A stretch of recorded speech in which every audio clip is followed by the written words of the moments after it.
Bonsoir à tous, voici les titres que nous développerons dans cette édition. Nous sommes ici devant le site de Sanofi Toulouse où les salariés de la branche recherche et développement ne désarment pas. C'est aujourd'hui que leur avenir est évoqué par leur direction à Paris. Municipal 2014, Gérard Onesta briguera-t-il la candidature pour Europe Écologie Les Verts? Enfin, qu'est-ce qu'une milonga? Qui donc est Carlos Gardel? Quelques éléments de réponse avec le festival Tango Postal jusqu'au 7 juillet. Le 17 mai dernier, devant la préfecture, voilà ce que pensaient les syndicats après la venue d'Arnaud Montebourg et la présentation du rapport Saint-Touille censé guider l'avenir des Sanofi Toulouse. Le diable se cache dans les détails et tous les détails issus de ce rapport et des conséquences de ce rapport seront à être étudiés de près. Sanofi ne dit pas, finalement, nous n'allons plus nous désengager. Un mois et demi plus tard, on retrouve les mêmes... Ne dit pas, finalement, nous n'allons plus nous désengager. Un mois et demi plus tard, on retrouve les mêmes hommes de nouveau au créneau, avec leurs craintes justifiées. Aujourd'hui, leur avenir est évoqué à Paris. Problème, le document préparatoire au comité central d'entreprise prévoit le maintien de 364 postes au lieu des 500 évoqués dans le rapport. Vous pouvez critiquer la mission Saint-Touille, en dire un certain nombre de choses, mais c'est encore largement en dessous. Là, M. Lajoux aujourd'hui dit oui, on pourrait discuter, peut-être que 500 emplois. Néanmoins, sur le papier, il y a bien marqué 364. Et tant qu'il y aura marqué 364 emplois, on continuera à se mobiliser, à manifester. Christian Lajoux, président de Sanofi France, c'est l'un des boucs émissaires des Sanofi Toulouse. Toute la matinée, ils ont opéré un barrage filtrant pour sensibiliser les automobilistes, leur cause faisant souvent écho auprès d'eux. J'habite à 2 minutes et puis j'avais des amis qui travaillaient dans la sécurité à Sanofi là, qui travaillent plus, donc ouais, je suis un petit peu sensible. Ouais. Toujours solidaire, même si je suis à la retraite, je suis un ancien travailleur, donc c'est le travail qu'on casse là. Donc c'est tout le reste quoi, qui part avec. La mobilisation reste forte ce matin, mais chez certains leaders syndicaux, l'annonce du nouveau plan de restructuration a entamé le moral. On a pris un gros coup sur la tête et on est vraiment très abattu et assez... c'est difficile, hein. La situation est très difficile et très tendue. Et les Sanofi d'un appelé au soutien des politiques, citant pêle-mêle Malvy, Cohen, Borgel, Chauzy ou Le Morton, pour redonner du souffle à leur combat. D'ici là, ils souhaitent continuer la lutte, ils en font une question de devoir. D'ici demain, les Sanofi Toulouse en sauront plus sur les conclusions du comité central d'entreprise. La direction de Sanofi est restée injoignable aujourd'hui. Le blog satirique Dans la ville rose a récemment publié une alerte enlèvement fictive. Gérard Onesta du groupe Europe Écologie Les Verts aurait disparu des radars. Nous l'avons retrouvé. Un sondage publié par la Dépêche du Midi il y a peu créditait le groupe EELV de 9% au municipal 2014 de Toulouse si Gérard Onesta en prenait la tête. Qu'en pense l'intéressé ? Je suis persuadé que quel que soit l'écologiste qui sera choisi, il fera sensiblement les suffrages qui spontanément pourraient se porter sur mon nom. Vous savez, j'ai un ego bien calibré, j'ai prouvé que je ne courais pas après toutes les élections, on m'a annoncé au sénatorial, on m'a annoncé aux législatives, je crois qu'à part l'élection du pape, on m'a promis partout, je ne sais pas pourquoi d'ailleurs je renoncerai au siège de Saint-Pierre comme ça, donc plus sérieusement, nous verrons en temps et heure, mais croyez bien que les écologistes feront en 2014 une excellente cuvée à Toulouse. Et la décision se prendra à l'automne pour mettre une équipe en tête qui sera en charge de prendre des responsabilités. Peut-être que mon nom sera dans le chapeau, nous allons en discuter jusque-là. D'autres noms risquent de sortir du chapeau. On pense à Antoine Maurice ou encore Régis Godec, qui siègent déjà tous deux au conseil municipal. À suivre. Sursis de 3 jours pour Spanghero et ses salariés. La décision du tribunal de commerce de Carcassonne a été mise en délibéré à vendredi en début d'après-midi.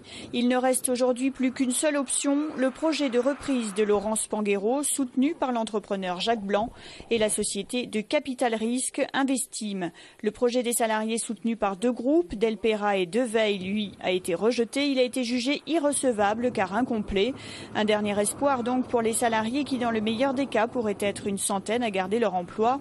Et si le projet de Laurent Spanghero n'était pas retenu, l'entreprise d'agroalimentaire dans la tourmente depuis le 14 février avec le scandale de la viande de cheval mettrait la clé sous la porte.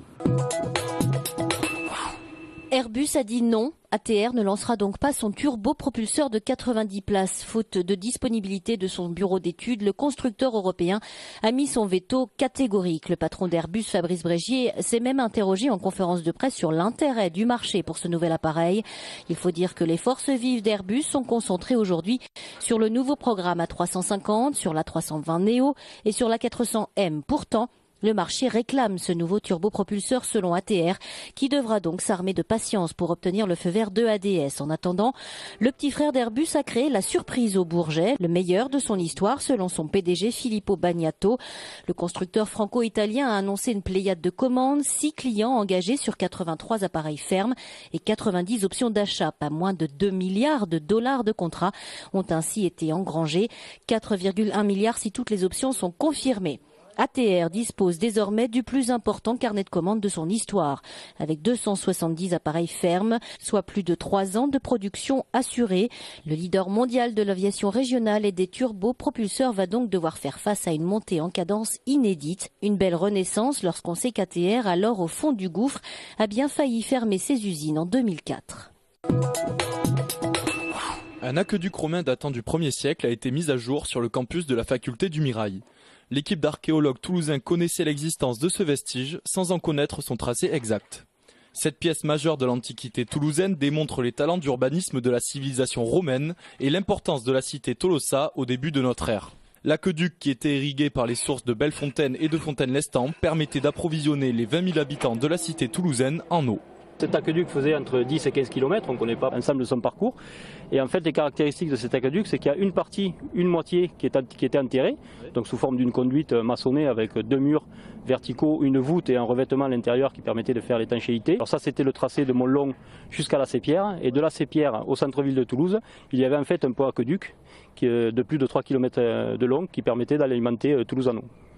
Le mardi 2 juillet signe la fin des fouilles. Les ruines vont être recouvertes pour une meilleure conservation et vont laisser place aux travaux de modernisation de la faculté. Néanmoins, quelques projets fleurissent pour mettre en valeur ce site de vestiges antiques et redonner vie à ces murs chargés d'histoire. L'aqueduc antique de Toulouse est relativement bien conservé et il serait intéressant de le mettre en valeur dans l'avenir, notamment dans l'emprise de l'université, en montrant par exemple une partie au public, en redégageant une partie de l'aqueduc dans le futur ou en installant des panneaux et des photos à partir des sondages que nous avons réalisés. Toulouse est un site rare en termes de ressources archéologiques. Seulement 10% des monuments antiques auraient été découverts, un véritable challenge pour les passionnés de vieilles pierres. Ce lundi 1er juillet était lancée la 5e édition du Festival international de tango argentin de Toulouse, le Tango Postal. Une bonne occasion pour les Toulousains de découvrir le tango ou autres danses folkloriques, ainsi qu'être plongés dans la culture latino-américaine. L'objectif est de faire connaître le tango et les danses folkloriques, comme on les entend actuellement, à un plus large public, parce que c'est quelque chose de très abordable et qui permet surtout de partager. Voilà. Ce sont des moments de convivialité. Il y a une communauté tango qui est très importante sur la ville, qui fait environ 900 personnes.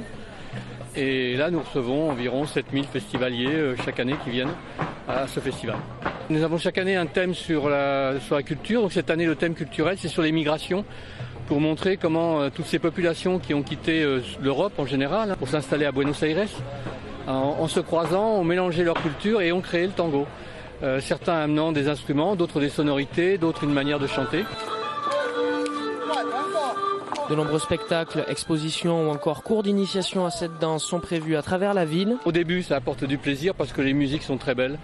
Donc on a plaisir à baigner dans cette ambiance. Et après, à un certain moment, on a plus que ça. C'est-à-dire que plus ça va, plus on danse doucement, suave, comme disent les Argentins. C'est-à-dire sans avoir à diriger véritablement, simplement à indiquer une intention. L'intention est perçue par les bonnes danseuses.